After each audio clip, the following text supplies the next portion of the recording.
இப்பொழுது வந்திருக்கக்கூடிய சமூக நீதி அரசு என்று சொல்லப்படுகின்ற திராவிட முன்னேற்ற கழக அரசு இந்த வழக்கை பதிவு செய்யவில்லை.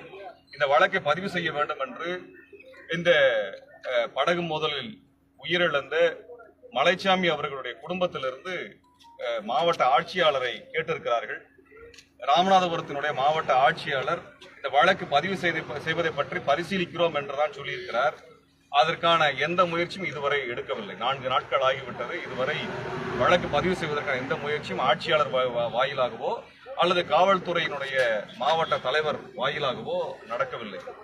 ஏன் இந்த வழக்குகள் பதிவு செய்யப்படவில்லை, படகு எவ்வாறு மூழ்கியது என்பது குறித்தான வழக்குகள் ஏன் பதிவு செய்யப்படுவதில்லை என்கின்ற கேள்வியை காவல்துறைக்கும் மாவட்ட ஆட்சியாளருக்கும் திமுகவினுடைய அரசிற்கும் நாங்கள் எழுப்ப விரும்புகிறோம். இதே சமயத்தில் இதுபோன்ற தொடர்ச்சியாக இலங்கை கடலோர காவல் படை தமிழக மீனவர்களை கொலை செய்து வருகிறது. ஆனால் பாரதிய ஜனதா கட்சி அரசு, மோடி அரசு இது குறித்து எதுவும்